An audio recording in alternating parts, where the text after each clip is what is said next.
She's one of the hottest radio personalities in the country, unafraid to ask the tough questions, informed, engaged, and in touch with what's happening in your neighborhood, across the country, and around the world. Frankie has a big mouth with big name guests, big topics, big ideas, and solutions. Now, here's your host, Frankie Darcell.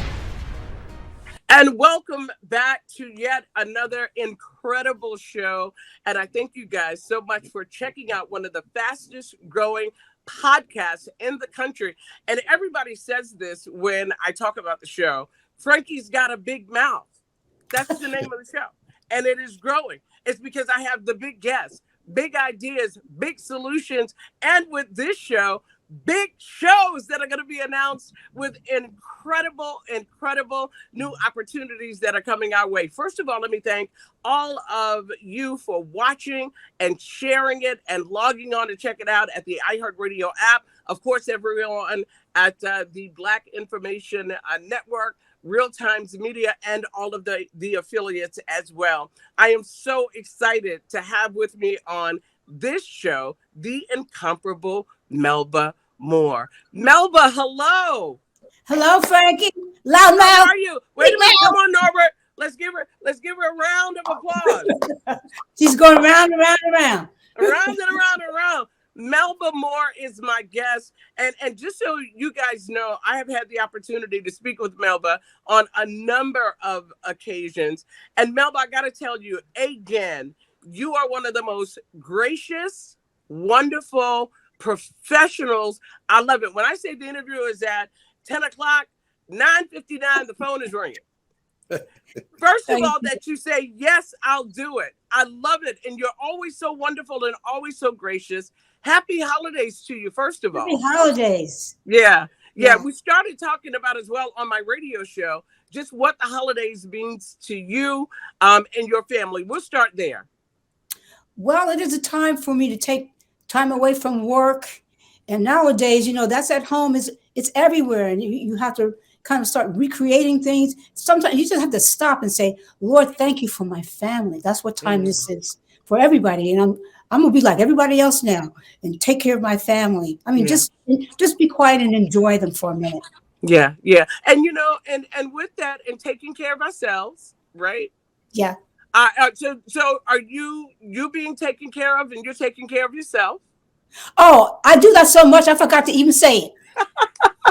Because if you don't have you don't have nothing to give. That's the most important thing you have to give. Your attention. You can't do that if you're sick or if you're distracted or if you're worried or if you're being harassed or, if anything's wrong, you can't really focus on other people if you're not well. So my care of myself is now my lifestyle. That's like my first duty. And you know what? That's why I look so good. And you know what I love about that is what you said initially. I take such good care of myself that it's not even something I have to talk about anymore. I'm not going to think about it. You just do it. Yeah, you just do it. I don't want to make that sound like it's so easy because we all have different challenges.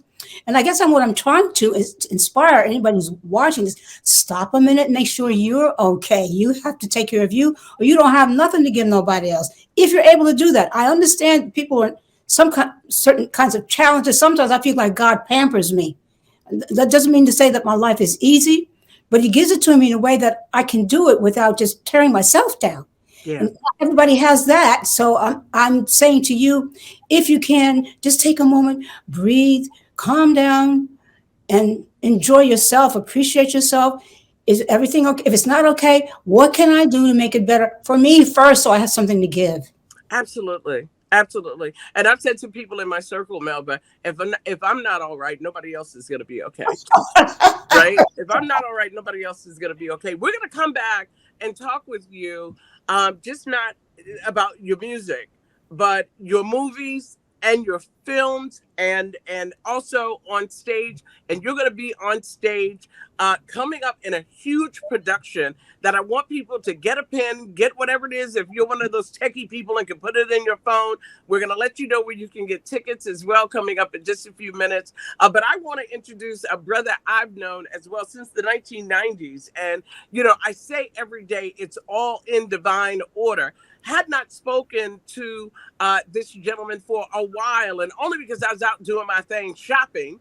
The little boutique where I was, she said, "Oh, Frankie, I love your shows and I love your theater. A guy came in and I think you should meet." So she makes this phone call, Melba.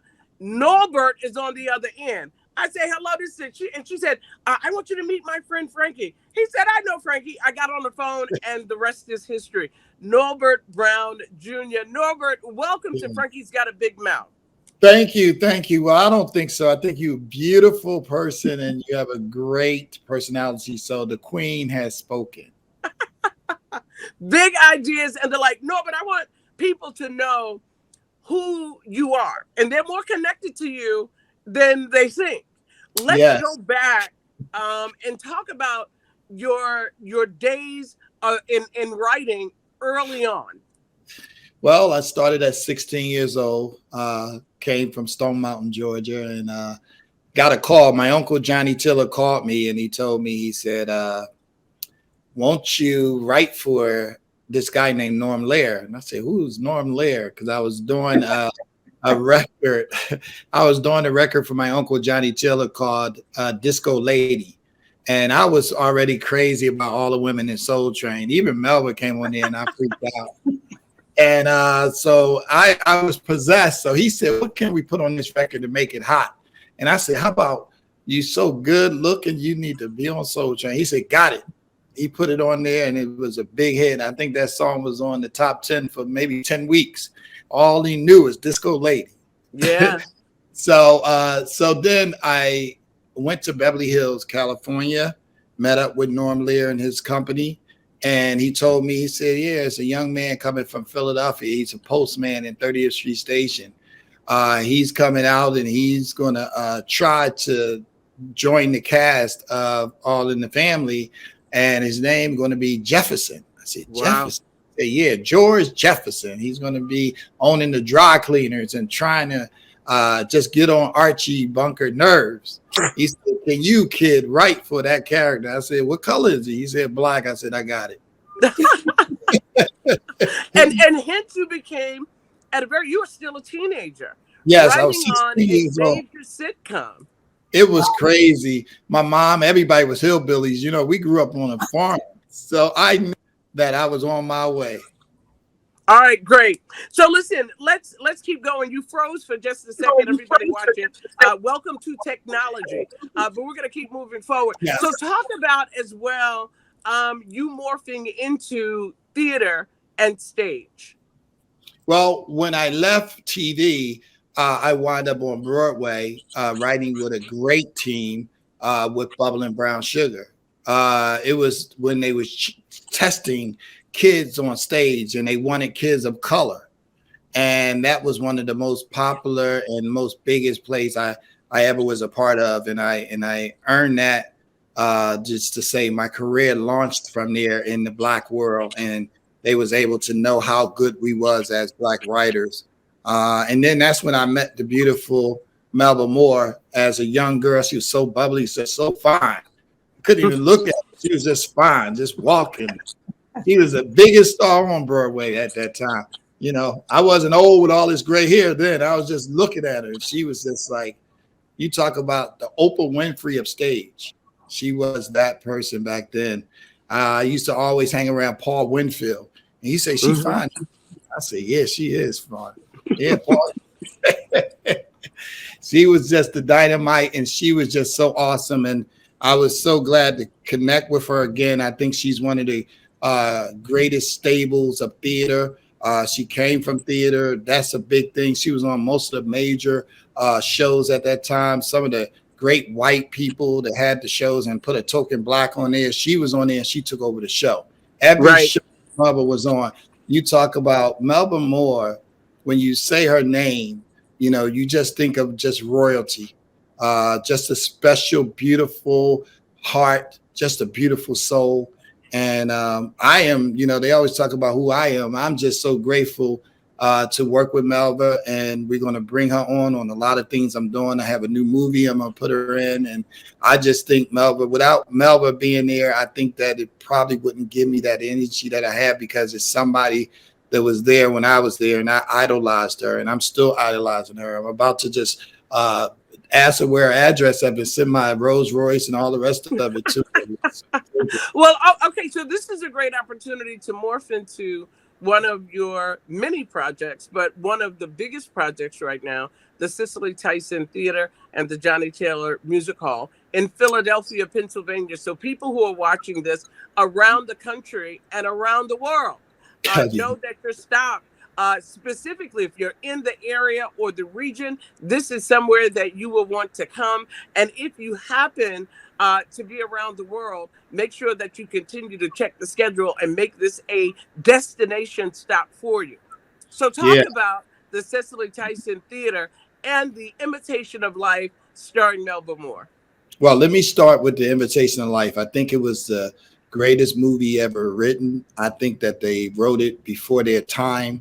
I think that at this time right now in our life, we need to see how powerful a woman is, how powerful a mother is, no matter what the challenges is that women go through. The most powerful woman in the world is your mom. And your mom, even if you have difficulties and mental problems, your mom is right there. She's going to protect you and love you for who you are. No matter if you think that she's not the color of you, that don't mean anything, because this lady and this character, Annie Johnson, she was one of the greatest mother ever been. If your kid think that you are Black and she hates you because you are that, she still showed love no matter what. And she knew that she had to stick by this girl to make this girl understand what love was. And you know the story of the Invitation of Life. Mm-hmm. All right, great. Believe it or not, almost 25 minutes goes by so quickly. Talk about the Imitation of Life and how people can get their tickets and when it's going to be playing. Well, you can get your tickets from leaptickets.com. You can go on Leap and get your tickets. We are there from February the 15th through the 28th. Some amazing shows. This musical play is one of the best plays I think that I ever wrote. It's a little different and it's more Broadway. It's really an awesome show. And Melba Moore is going to just take Annie Johnson to another level. She is a wonderful actress. She's one of the best. Just come out and get your tickets from leap.com. Get your tickets for the Saturday show, Tuesday show, any show that you want to get. This is going to be one of the greatest things in the world. And me and Melba was talking about it, and we think that the kids from Philadelphia should come. They need to know where they came from, and they need to know the power of Black women and Black in general, and how we can make the world change by understanding the things we go through in our lives. And if anybody could tell this story, anybody can be Annie Johnson, I would choose Melba Moore 100 times around. Melba, talk about the role and being back on stage and being here in Philadelphia. Well, first of all, it's an incredible honor, and I look at it from a slightly different perspective, in addition to what Norbert is saying, and that is, at the time that it was done, if you look at the packaging, you can see there's nothing but white people on the front. Annie has the major role, and she has the last tiny little credits, because they don't want white people to know what they're getting ready to see. They're telling white people how our system is racist and cruel. And they sneak to do it. And of course, what Norbert just said is the mother is a saint. And she's crowned with Mahalia Jackson's Saint Mahalia singing. That's right. That's the perspective I see it from, because I guess I've been so much as an artist, I guess, in my own survival, learning how to market and who's going to be your friend and how can you get to them in spite of your being surrounded with enemies. Right. So this is an international statement, because no matter where you go, people of color, and particularly Black people, are on the lowest point of the totem pole. Our own country, Africa, is the basin of all the riches in the world, and we are victims because of that. And so you can't tell this. What I think is so important is the Cicely Tyson Theater. We have our own. I hope someday to take it to Broadway, but we don't have to. Every time we take it into somebody else's culture, we wind up begging because it's not ours. Yeah. I'm starting to talk loud because I'm getting excited. We're going to have our own. It's going to pander to our audience. I know from doing what we call Chitlin Theater over the last 20 years that we have to develop our own. That's out in the boondocks, in the rural places where we still are sharecroppers. Right. That's our audience, I'm pleased and proud to say. That's right.